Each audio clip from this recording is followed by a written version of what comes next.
Hey guys, welcome to Most Craved. I'm Jenna Bush with Legion of Leia. And I'm William Bibbiani with Crave Online. Hey, Silas couldn't make it, which is too bad, because we are doing our Best of 2015 episode. We're going to talk about our favorite movies and television shows from throughout the year. If you followed along, you might be able to predict what we're going to talk about. Maybe not. I don't know. One of us hasn't seen Star Wars yet, so you can't even pick that. I can't pick that. I want to pick that. From everything I hear, I will pick that. My best movies of the year list should be up about now at Crave Online, and I ended up ranking my top 15 movies of the year, and then I put Star Wars as unquantifiable. The fact that I've seen it, I like it. We'll do a whole episode about it next week after y'all have seen it. Yeah, it's the fact that it doesn't suck means it's probably the only movie people are going to remember from this year 50 years from now. Just the fact that it doesn't suck. It's like, that's it. So it kind of doesn't matter if it's good or not.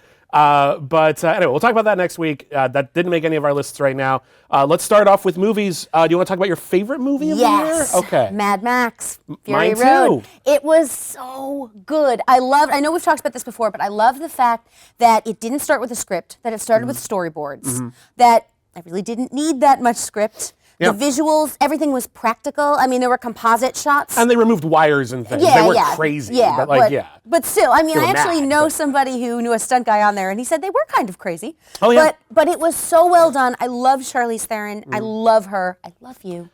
Because she's watching. Well, that's one of the things that's really cool about Mad Max. First off is just the experience of watching this movie reminds you that you don't just go to movies just for the intellectual factor. You go to experience something you've never seen before. Yeah. And even though you've seen stuff kind of like Mad Max Fury Road before, you've never seen this movie before, and it's incredible. But the other cool thing is that, and this happened a couple of times this year, it also happened in Mission Impossible Rogue Nation, a series that was ostensibly about a male protagonist ended up rather stealthily giving the actual storyline to the female protagonist. And the thing is, it didn't matter. And I think that's the thing that I talk about so much. I know you guys have heard me say this a zillion times, but that is a huge thing, that it doesn't matter, that people will still go see it. I mean, yes, there was a small group of people who didn't go, but for the most part, people are like, yeah, she was awesome, cool.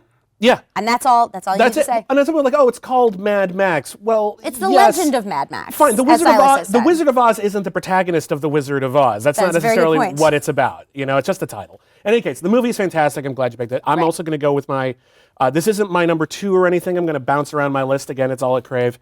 But the other best holy cow experience I think I had at a theater this year was Robert Zemeckis' The Walk. Yeah. Now, The Walk, for those who don't know, is the story of the guy who walked on a tightrope without a net between the Twin Towers in New York just before they opened. And it had been the subject of a documentary, an Oscar-winning documentary called Man on Wire. And I think a lot of people didn't bother seeing the film because they thought, well, why do we need this movie? We have the documentary. The reason we have this movie is because when Petit actually walked between those towers, no one thought to take any film of it. Yeah. Everyone was a little too holy crap, what the hell is he doing to take a film, any film of it. Robert Zemeckis plans his entire movie like an old school heist movie, and that part's fun, but it's all about the last 20, 30 minutes of this movie, which is just this guy convincingly walking in the middle of the sky. And it is the most harrowing, I had nightmares for a week after this movie. Every gust of wind makes you shudder in your seat. And it was incredible, and I wish more people had seen it. When it comes out on home video, you're going to watch it, you're going to love it, and you're going to wish you'd seen it in IMAX. Oh, yeah, no, you absolutely need to see it. Now, these are in no order for me either, was Ex Machina. That was, if you guys haven't seen this, it's Alicia Vikander, who is in The Danish Girl and who is also phenomenal in that. She gives movie I didn't love. Two of the year's best performances in those movies. She's mind-blowing. This is her year. So good. Yeah. And this movie, and it's Oscar Isaacs, and it's hard to come up with words for this. It was such a quiet movie. There were so few people in it. Everything is about the performance. Yeah. I mean, the visuals of this robot were incredible, but still. Yeah, Oscar Isaac plays a tech genius who thinks he's created artificial intelligence. Yeah. He brings this nobody, played by Domhnall Gleeson, in to sort of test it and see if this robot that he decided to make female for reasons that are described in the film, to see if it's real or not, to see if it counts as a real person. And what's kind of fascinating about this movie, I think a lot of people looked at it as the idea of technology, and is it going too far? Will we actually create artificial technology? But what it's also about are two men trying to figure out a woman. It is about that. It is very, very much about the possession and ownership and the idea that women are things to be unlocked. Yeah, it really, and it's done so beautifully that you don't really realize that until you're pretty far into the film. Yeah. It's really like, and Oscar Isaac his performance is also really mind-blowing. So well done, and he plays this like crazy genius there's clearly something wrong with anybody who secrets himself inside a bunker and doesn't leave and has like a fake lady. Yeah. You know?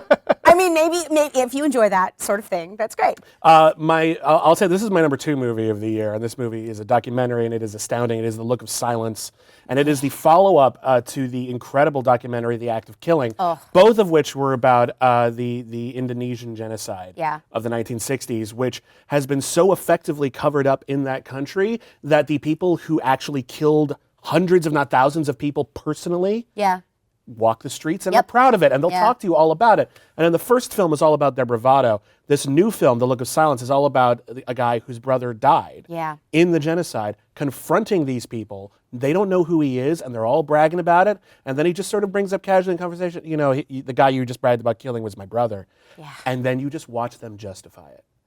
That's the most incredible thing. It's just watching them backtrack. Yeah. Now that it's in front of them, now that it's not just a concept. Oh, it's horrifying. It's such a I don't want to say beautiful because it's horrifying, but way of putting a face to tragedy where, you know, especially now when we see everything on the internet, we're like another shooting and another this and another that, and you become a little desensitized to it until you talk to someone who's been through it. Yeah. And then...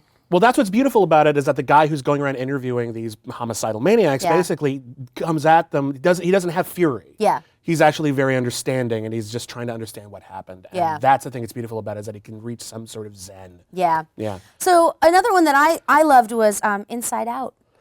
A lot of people love Inside Out. I mean, that Pixar, goddammit, you make me cry every time I see one of your movies. But this particular one was such a beautiful look at the inside of a young girl's head, which, you know, is kind of full of floaty things. Mm-hmm. And different genders for some reason. Yeah. No, every other character in that film has the same gender in their head, all of the emotions. Riley, male and female. Don't know what that means. Yeah. Interesting choice. It was, but I mean, I think it was fascinating. It was really fun, and I don't always pick animated films as my favorites, but that one I have to say I was really kind of surprised by, because I had to say I was not intrigued by it until I saw it. Yeah. I was like, okay, inside a girl's head, I have one of those. It's kind of hard to explain this movie because it's so abstract. Yeah. And that's what I admire about this movie. I do like this movie a lot. It didn't make my best of the year list just because I think once you start picking apart the idea, certain concepts don't really come together very well, and you can start wondering, why are there multiple genders in Riley's head, and they're not very well explained. Regardless, it is a really clever way to take something that cannot be dramatized and dramatize it in a way that is effective. And ultimately, what this movie boils down to, and this is one of the most successful and popular movies of the year, was, will this little girl go insane or not? Yeah. That's kind of interesting. Well, you know, having been one of those. Yeah. Yeah, but there you go. I loved it. The last one I want to talk about before I move on to TV, and again, Holistic Crave, is actually a film that I think Silas would have wanted to talk about if he'd been here this week, because he loved this movie. I think he's quoted on the DVD cover, and he was a big part of the reason why I sought it out. It's The Gift. Yeah. Incredible thriller, written, directed, and starring Joel Edgerton. And it starts off kind of familiar. It's this young couple, Jason Bateman, Rebecca Hall, not that young, but they move into a new house, and they run into one of his old high school friends, played by Joel Edgerton, and it starts seeming like an old school stalker movie. And then you realize that's not what's going on at all, and this film actually has a lot of interesting things on its mind about the way we treat people. And it ended up being really rich and very creepy in the end. It doesn't ignore the thriller elements of the film, but it ended up being a very powerful drama. I actually saw this because of Silas too. Yeah. Because when I watched the trailer, I was like, I've seen this movie 5 zillion times. You have not seen this movie 5 zillion times. It is way different than you expect. And that's the thing, is it's hard to market a film like this. Yeah, sometimes a big part of our job as critics is to tell people the marketing is a lie, or the marketing is not doing a good job, or the marketing, for whatever reason, can't tell you the really cool parts of this movie. I've seen this movie, this type of movie, the stalker movie, the movie that they were selling it as. I've seen hundreds of them, and this one did twists I'd never seen before. Yeah. So it was really impressive. What was your favorite TV show of the year? TV. Okay, well, I'm going to start. Obviously, you guys have heard me talk about Jessica Jones. I absolutely loved it. It was so well done. It was so dark. I marathoned it. That's a lot of crazy in one day, because I had to do it in one day because I had to write an article. And whoa! All of a sudden, I woke up. I was like, I don't like the color purple. I don't know what's happening. But I particularly like the way it handled sex. I know we've talked about this before, but I like the way that sex is just a thing that people do, and it's fun, and superhero sex. Yeah. But also the way that they handle the whole concept of mind control and rape, and that you didn't see it. You felt how horrible it is. You felt the lack of control. You saw all the effects. I didn't have to watch it happen. Well, the idea is that I think we get a little too obsessed because film is a visual medium. Yeah. TV is film. It's just serialized. That we have to see everything. Right. And sometimes it helps and sometimes we don't need it because ultimately in a situation like that, the psychological effect is... I'm not going to say just as potent or more potent or whatever, but it's significant enough to carry a story on its own. Yeah. And that's the thing that Jessica Jones did that I think was kind of incredible. I was a huge fan of Daredevil. Loved Daredevil. That's on my list too. Oh, well, I'll let you take that. But we can talk about them together. Yeah, I think they belong together because Daredevil was a lot more about, sort of old school gangster drama, and it had this very Catholic bent about guilt and everything like that. But Jessica Jones took a theme and it ran with it. Oh, yeah. And it explored something by only having one villain, by not segueing and digressing too much. They were really able to talk about a real issue in a way that felt rich, that felt full of depth. And also tell a fun story. And I was talking to a friend of mine about this, and one of the things that I particularly loved about this is it wasn't rape as inciting incident. Like she had, the thing that made her want to be a superhero happened before that. And that's a really important thing because a lot of times we use rape as like this is the thing that launched this girl into being wonderful. And it isn't that. It isn't that or at into all. Pure revenge. This isn't Miss 45. Exactly. Yeah, exactly. So, and I think that was really well done. And something else, another show that I liked where you did see it was Outlander. Okay. I just think I didn't see that. Outlander's really good. Now, I read all the books, but there is, and I won't spoil it, but there is one, but it's not a woman. And the way it's a psychological twist. I think the big thing with that is you see the effects. You see the effects. You don't see, it's not just one of those things like, True Blood, where they're like, the guy was gang raped by werepanthers, but it's fine. He's not affected at all. I don't remember that in True Blood. Yeah, no, it was Jason. And then, And But that was a weird season. So weird. But Outlander just across the board, same thing with sex, was so well done. Well, what I love about, there's a lot of great drama being mined from television in particular where they just take storylines and ideas that have been done before, but they really just acknowledge the consequences of them. Personal consequences, the consequences of the world around them, which is one of my favorite shows on television right now. It's been on hiatus for a bit. It's coming back in January. And it's a show that people aren't talking about nearly enough is The 100. Which I haven't seen yet. The 100? I watched the first 2 episodes of 100 because I needed something to do at lunchtime. I had no expectations about this show. It seemed like light CW fluff. Right. And what I got was the show I wanted Lost to be. What the 100 is absolutely fantastic. The setup is simple. It's the world had been bombed to hell and everyone had been living in a satellite and they send a bunch of teenagers down mostly just to see if they die from radiation poisoning. It's a messed up beginning. And then it turns out they can survive, but that humanity had survived as well. And it ends up becoming all about the incredibly difficult consequences of what happens when every decision is about staying alive and it's not necessarily about morality. Yeah. And what this show has done and what this show has explored in a very entertaining way is what happens when the best thing to do for everyone is to kill your best friend. So we'll do it. I'm like, whoa, holy crap. Like any other show would have found a way to backtrack or found a way to keep our protagonists from being morally corrupted. And nope, we're just going to deal with it in a way that is thrilling. And it's fantastic. And I love that show. Well, I think that also goes back to Jessica Jones where your main character is not perfect and not morally perfect at all and does things where you're like, ooh, no, don't do that. Please don't do that. But, and then also this year, and I know we both agree about this one, is Doctor Who. Doctor Who got so much better this year. Oh, my God. They had a really problematic first season with Capaldi. A couple of good episodes, a lot of episodes, and they were feeling it out. Love him. And there was one kind of dry spot this season. I didn't think the episode about eye boogers was worth a whole episode. Yeah. But other than that, Capaldi found his footing. Jenna Coleman found her groove. Too. They had stuff to do with her that was actually meaningful. Yeah. Maisie Williams. Ooh. And the way that they ended the season with Maisie Williams. Oh my God. And both the way that every character ended up felt right, felt dramatic, felt appropriate, maybe want to see more. Great writing.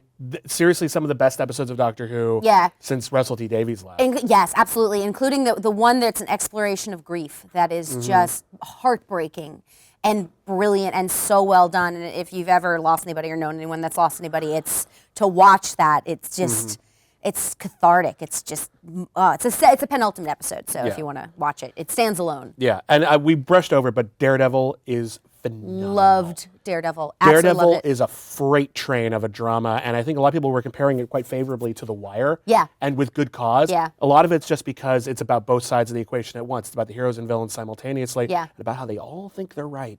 Yeah, this show does that perfectly. And how they'll all destroy themselves to destroy each other. Yeah. Everyone would have been fine if they'd left each other alone, but because they're all trying to fix New York in the way that they think is appropriate, everything goes to hell. You know, I lived in New York. And the fight scenes are amazing. I can see how I kind of get it. And Vincent D'Onofrio, just his performance in Daredevil was. I know it's Daredevil. I'm still surprised he didn't get more awards. Like I actually am too. He was so. I've never seen a villain like this. Yeah. I think he is one of the best done villains I have ever seen. Especially in a comic book milieu. Yeah. Like absolutely in a comic book milieu. But holy cow! Like right up there with Heath Ledger as a Joker. Like, Absolutely. Incredible. Absolutely. Incredible. Everybody, so that's our best of 2015. Again, you can read more about our favorite stuff at Legion of Leia and Crave Online. And by all means, tweet us at Most Craved. Let us know what you liked this year.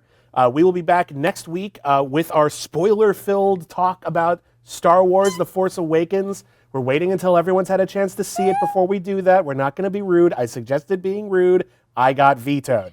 So I'm so excited. We'll talk about that next week. Everybody, have a safe and happy holidays. See you around. May the Force be with you. And may the Force apparently be with you.